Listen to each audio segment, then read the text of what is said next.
कृष्ण गोविंद हरे मुरारी, हे नाथ नारायण वासुदेव। जय श्री कृष्ण। राधे राधे। आप सभी भक्तों का दिन शुभ और मंगलमय हो। प्यारे भक्तों, आज आप रसपान करें माघ मास महात्म्य का दूसरे अध्याय का। राजा के ऐसे वचन सुनकर तपस्वी कहने लगा कि हे राजन, भगवान सूर्य बहुत शीघ्र उदय होने वाले हैं, इसलिए यह समय हमारे लिए स्नान का है, कथा का नहीं। सो आप स्नान करके अपने घर को जाओ और अपने गुरु श्री वशिष्ठ जी से इस महात्म्य को सुनो।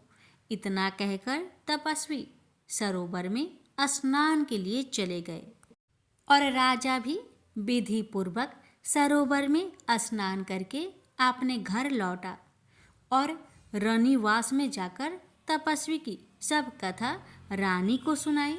तब सूत जी कहने लगे कि महाराज, राजा ने अपने गुरु वशिष्ठ जी से क्या प्रश्न किया और उन्होंने क्या उत्तर दिया, सो कहिए।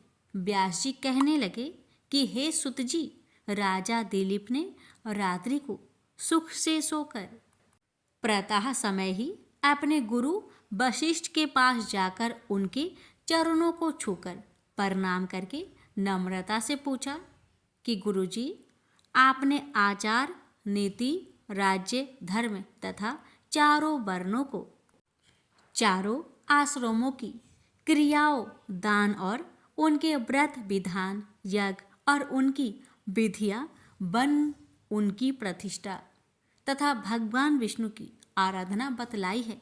परंतु अब मैं आपसे माघ मास के स्नान के महात्म्य को सुनना चाहता हूँ। सो हे तपोधन, नियम पूर्वक इसकी विधि समझाइए।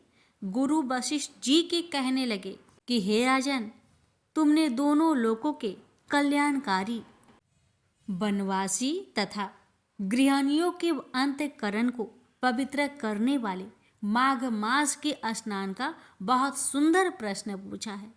मकर राशि में सूर्य के आने पर माघ मास में स्नान का फल गौ, भूमि, तिल, वस्त्र, स्वर्ण, अन्न, घोड़ा आदि दानों तथा चंद्रायन और ब्रह्म कुर्वे व्रत आदि से भी अधिक होता है।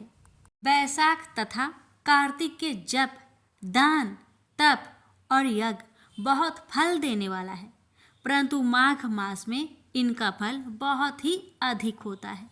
माघ मास में स्नान करने वाला पुरुष राजा और मुक्ति के मार्ग को जानने वाला होता है। दिव्य दृष्टि वाले महात्माओं ने कहा है कि जो मनुष्य माघ मास में सकाम या भगवान के निमित्त नियम पूर्वक माघ मास में स्नान करता है, वह अत्यंत फल वाला होता है। उसको शरीर की शुद्धि, प्रीति, ऐश्वर्य तथा चारों प्रकार के फलों की प्राप्ति होती है। अदिति ने 12 वर्ष तक मकर संक्रांति अन्न त्याग कर स्नान किया। इससे तीनों लोकों को उज्जवल करने वाले 12 पुत्र उत्पन्न हुए। माघ मास में करने से ही रोहिणी, सुभगा, अरुंधति दानशील हुई और इंद्राणी के समान रूपवती होकर प्रसिद्ध हुई। जो माघ मास में स्नान करते हैं तथा देवताओं के पूजन में तत्पर रहते हैं, उनको सुंदर स्थान, हाथी और घोड़ों की सवारी तथा दान को द्रव प्राप्त होता है और अतिथियों से उनका घर भरा रहता है। उनके घर में सदा वेद ध्वनि होती रहती है। वह मनुष्य धन्य है जो माघ मास में स्नान करते हैं, दान देते हैं तथा व्रत और नियमों का पालन करते हैं और दूसरे पुण्यों के क्षीण होने से मनुष्य स्वर्ग से वापिस आ जाता है। परंतु जो मनुष्य माघ मास में स्नान करता है, वह कभी स्वर्ग से वापस नहीं आता। इससे बढ़कर कोई नियम, तप, दान, पवित्र और पाप नाशक नहीं है। भृगु जी ने मणि पर्वत पर विद्याधरों को यह सुनाया था। तब राजा ने कहा कि ब्राह्मण भृगु ऋषि ने कब मणि पर्वत पर विद्याधरों को उपदेश दिया था, सो बतलाइए। तब ऋषि जी कहने लगे कि हे राजन, एक समय 12 वर्ष तक वर्षा ना होने के कारण, सब प्रजा क्षीण होने के कारण संसार में बड़ी उद्विग्नता फैल गई। हिमालय और विंध्याचल पर्वत के मध्य का देश निर्जन होने के कारण श्राद्ध, तप तथा स्वाध्याय सब कुछ छूट गए। सारा लोक विपत्तियों में फंसकर प्रजाहीन हो गया। सारा भूमंडल फल और अन्न से रहित हो गया। तब विंध्याचल से नीचे बहती हुई नदी के सुंदर वृक्षों से आच्छादित अपने आश्रम से निकल कर श्री भृगु ऋषि अपने शिष्यों सहित हिमालय पर्वत पर गए। इस पर्वत की चोटी नीली और नीचे का हिस्सा सुनहरी होने से माघ मास महात्मय सारा पर्वत पीतांबरधारी श्री भगवान के सदृश लगता था। पर्वत के बीच का भाग नीला और बीच बीच में कहीं कहीं सफेद अष्टपिक होने से तारों से युक्त आकाश जैसी शोभा को प्राप्त होता था। रात्रि के समय वह पर्वत दीपकों की तरह चमकती हुई दिव्य औषधियों से पूरित किसी महल की शोभा को प्राप्त होता था। यह पर्वत शिखाओं पर बांसुरी बजाती और सुंदर गीत गाती हुई किन्नरियों तथा केले के पत्तों की पातकाओं से अत्यंत शोभा को प्राप्त हो रहा था।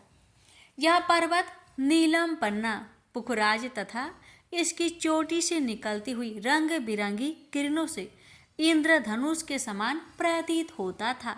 स्वर्ण आदि सब धातुओं से तथा चमकते हुए रत्नों से चारों ओर फैली हुई अग्नि ज्वाला के समान शोभ्यमान था। इसकी कंदराओं में काम पीड़ित विद्याधरी अपने पतियों के साथ आकर रमन करती है और गुफाओं में ऐसे ऋषि मुनि जिन्होंने संसार के सब कलेशों को जीत लिया है, रात दिन ब्रह्म का ध्यान करते हैं और कई एक हाथ में रुद्राक्ष की माला लिए हुए शिव की आराधना में लगे हुए हैं। पर्वत के नीचे भागों में जंगली हाथी अपने बच्चों के साथ खेल रहे हैं तथा कस्तूरी वाले रंग बिरंगे मृगों के झुंड इधर उधर भाग रहे हैं। यह पर्वत सदा राजहंस तथा मोरों से भरा रहता है। इसी कारण इसको हेमकूट कहते हैं, जहाँ पर सदैव ही देवता, गुहाक और अप्सरा निवास करते हैं। प्रेम से बोलिए विष्णु भगवान की जय। यहीं पर माघ मास महात्म्य कथा अध्याय 2 समाप्त हुआ। आइए श्रवण करते हैं बुधवार व्रत कथा। समतापुर नगर में मधुसूदन नामक एक व्यक्ति रहता था। वह बहुत धनवान था। मधुसूदन का विवाह बलरामपुर नगर की सुंदर लड़की संगीता से हुआ था। एक बार मधुसूदन अपनी पत्नी को लेने बुधवार के दिन बलरामपुर गया। मधुसूदन ने पत्नी की माता पिता से संगीता को विदा कराने के लिए कहा। माता पिता बोले, बेटा आज बुधवार है, बुधवार को किसी भी शुभ कार्य के लिए यात्रा नहीं करते। लेकिन मधुसूदन नहीं माना। उसने ऐसी शुभ अशुभ की बात को न मानने की बात कही। दोनों ने बैलगाड़ी से यात्रा प्रारंभ की। 2 कोस की यात्रा के बाद उसकी गाड़ी का एक पहिया टूट गया। वहां से दोनों ने पैदल ही यात्रा शुरू की। रास्ते में संगीता को प्यास लगी। मधुसूदन उसे एक पेड़ के नीचे बैठाकर जल लेने चला गया। थोड़ी देर बाद जब मधुसूदन कहीं से जल लेकर वापस आया तो वह बुरी तरह हैरान हो उठा, क्योंकि उसकी पत्नी के पास उसी की शकल सूरत का एक दूसरा व्यक्ति बैठा था। संगीता भी मधुसूदन को देखकर हैरान रह गई। वह दोनों में कोई अंतर नहीं कर पाई। मधुसूदन ने उस व्यक्ति से पूछा, तुम कौन हो और मेरी पत्नी के पास क्यों बैठे हो? मधुसूदन की बात सुनकर उस व्यक्ति ने कहा, अरे भाई, यह मेरी पत्नी संगीता है। मैं अपनी पत्नी को ससुराल से विदा कराकर लाया हूँ। लेकिन तुम कौन हो जो मुझसे ऐसा प्रश्न कर रहे हो? मधुसूदन ने कहा, तुम जरूर कोई चोर या ठग हो। यह मेरी पत्नी संगीता है। मैं इसे पेड़ के नीचे बैठाकर जल लेने गया था। इस पर उस व्यक्ति ने कहा, अरे भाई, झूठ तो तुम बोल रहे हो। संगीता को प्यास लगने पर जल लेने तो मैं गया था। मैंने तो जल लाकर अपनी पत्नी को पिला भी दिया। अब तुम चुपचाप यहाँ से चलते बनो, नहीं तो किसी सिपाही को बुलवाकर तुम्हें पकड़वा दूंगा। दोनों एक दूसरे से लड़ने लगे। उन्हें लड़ते देख बहुत से लोग वहां एकत्र हो गए। नगर के कुछ सिपाही भी वहां आ गए। सिपाही उन दोनों को पकड़कर राजा के पास ले गए। सारी कहानी सुनकर राजा भी कोई निर्णय नहीं कर पाया। संगीता भी उन दोनों में से अपने वास्तविक पति को नहीं पहचान पा रही थी। राजा ने दोनों को कारागार में डाल देने के लिए कहा। राजा के फैसले पर असली मधुसूदन भयभीत हो उठा। तभी आकाशवाणी हुई, मधुसूदन, तूने संगीता के माता पिता की बात नहीं मानी और बुधवार के दिन अपनी ससुराल से प्रस्थान किया। यह सब भगवान बुद्ध देव के प्रकोप से हो रहा है।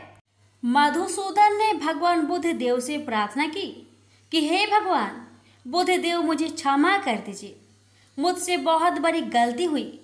भविष्य में अब कभी बुधवार के दिन यात्रा नहीं करूंगा और सदैव बुधवार को आपका व्रत किया करूंगा। मधुसूदन के प्रार्थना करने से भगवान बुद्ध देव ने उसे क्षमा कर दिया। तभी दूसरा व्यक्ति राजा के सामने से गायब हो गया। राजा और दूसरे लोग इस चमत्कार को देख हैरान हो गए। भगवान बुद्ध देव की इस अनुकंपा से राजा ने मधुसूदन और उसकी पत्नी को सम्मानपूर्वक विदा किया। कुछ दूर चलने पर रास्ते में उन्हें बैलगाड़ी मिल गई। बैलगाड़ी का टूटा हुआ पहिया भी जुड़ा हुआ था। दोनों उसमें बैठकर समतापुर की ओर चल दिए। मधुसूदन और उसकी पत्नी संगीता दोनों बुधवार को व्रत करते हुए आनंद पूर्वक जीवन यापन करने लगे। इस तरह भगवान बुद्ध देव की कृपा से उनके यहाँ खुशियाँ बरसने लगी। इस तरह जो स्त्री पुरुष विधिवत बुधवार का व्रत करके व्रत कथा सुनते हैं, भगवान बुद्ध देव उनके सभी कष्ट को दूर करते हैं। प्रेम से बोलिए बुद्ध देव की जय। गणेश जी की कथा। पौराणिक कथा के अनुसार एक समय की बात है कि भगवान विष्णु का विवाह माता लक्ष्मी जी के साथ निश्चित हुआ। विवाह की सभी तैयारी होने लगी। सभी देवी देवताओं को निमंत्रण भेजे गए, लेकिन भूलवश गणेश जी को निमंत्रण देना रह गया था। इधर भगवान विष्णु की बारात जाने का समय आ चुका था। सभी देवता अपनी पत्नियों के साथ विवाह समारोह में शामिल होने को आए, परंतु सभी देवी देवताओं ने देखा कि गणेश जी कहीं दिखाई नहीं दे रहे हैं। तब उन सभी ने आपस में चर्चा की, क्या गणेश जी को नहीं न्योता दिया गया या गणेश जी ही नहीं आए हैं। सभी को इस बात पर बहुत आश्चर्य हुआ। इस बात पर उन सभी ने विष्णु भगवान से ही इसका कारण पूछा। विष्णु भगवान से पूछने पर उन्होंने कहा कि हमने गणेश जी के पिता भोलेनाथ, महादेव और माता पार्वती को न्योता भेजा था। यदि गणेश जी अपने पिता के साथ आना चाहते तो आ जाते। अलग से उन्हें न्योता देने की कोई आवश्यकता भी नहीं थी। दूसरी बात यह है, उनको खाने में 1.25 मन मूंग, 1.25 मन चावल, 1.25 मन घी और 1.25 मन लड्डू का भोजन चाहिए। यदि गणेश जी नहीं आएंगे तो कोई बात नहीं, दूसरे के घर जाकर इतना सारा खाना पीना अच्छा भी नहीं लगता। इतना वार्ता कर ही रहे थे कि किसी एक ने सुझाव दिया, यदि गणेश जी आते तो उनको द्वारपाल बनाकर बैठा सकते थे कि आप घर की याद रखना। आप तो चूहे पर बैठकर धीरे धीरे चलोगे तो बारात में बहुत पीछे रह जाओगे। यह सुझाव सबको पसंद आ गया। तो फिर विष्णु भगवान ने भी अपनी सहमति दे दी। तब गणेश जी को निमंत्रण देकर आमंत्रित किया और उनको समझा बुझाकर घर की रखवाली करने को बैठा दिया गया। बारात चल दी। तब नारद जी ने देखा कि गणेश जी तो दरवाजे पर ही बैठे हुए हैं। तो वे गणेश जी के पास गए और रुकने का कारण पूछा। गणेश जी कहने लगे कि विष्णु भगवान ने मेरा बहुत अपमान किया है। नारद जी ने कहा कि आप अपनी मूषक सेना आगे भेज दो तो वह रास्ता खोद देगी, जिससे उनके वाहन धरती में धंस जाएंगे। तब आपको सम्मान पूर्वक बुलाना पड़ेगा। अब तो गणेश जी ने अपनी मूषक सेना को आदेश दिया, जाओ, और सेना ने जमीन पोली कर दी। जब बारात वहां से निकली तो रथों के पहिए धरती में धंसने लगी। लाख कोशिश की परंतु पहिए नहीं निकले। सभी ने अपने अपने उपाय किए परंतु पहिए तो नहीं निकले, बल्कि जगह जगह से टूटने लगे। किसी को समझ में नहीं आ रहा था कि अब क्या किया जाए। तब तो नारद जी ने आकर कहा, आप लोगों ने गणेश जी का अपमान किया, जिस कारण यह विघ्न आ रहे हैं। यदि उन्हें मनाकर लाया जाए तो आपका कार्य सिद्ध हो सकता है और यह संकट टल सकता है। शंकर भगवान ने अपने दूत नंदी को भेजा और वे गणेश जी को लेकर आए। गणेश जी का आदर सम्मान के साथ पूजन किया गया। फिर रथ के पहिए निकलने लगे और यह संकट टल गया। अब रथ के पहिए निकल तो गए परंतु वे टूट फूट गए थे, तो उन्हें सुधारे कौन। पास के खेत में एक खाती काम कर रहा था। उसे बुलाया गया। खाती अपना कार्य करने से पहले श्री गणेशाय नमः कहकर गणेश जी की वंदना मन ही मन करने लगा। देखते ही देखते खाती ने सभी पहियों को ठीक कर दिया। तब खाती कहने लगा कि हे देवताओं, आपने सर्वप्रथम गणेश जी को नहीं मनाया होगा और न ही उनकी पूजन की होगी, इसलिए तो आपके साथ यह संकट आया है। मैं तो मूर्ख अज्ञानी हूँ, फिर भी पहले गणेश जी को पूजते हैं, उनका ध्यान करते हैं। आप लोग तो देवगण हैं, फिर भी आप गणेश जी को कैसे भूल गए। अब आप लोग भगवान श्री गणेश जी की जय बोलकर जाए तो आपके सब काम बन जाएंगे और कोई संकट भी नहीं आएगा। ऐसा कहते हुए बारात वहां से चल दी और विष्णु भगवान का लक्ष्मी जी के साथ विवाह संपन्न करा के सभी सकुशल घर लौट आए। हे गणेश जी महाराज, आपने विष्णु को जैसा कार्य सरियो ऐसा कार्य सबको सिद्ध करिजो। बोलिए गजानन भगवान की जय।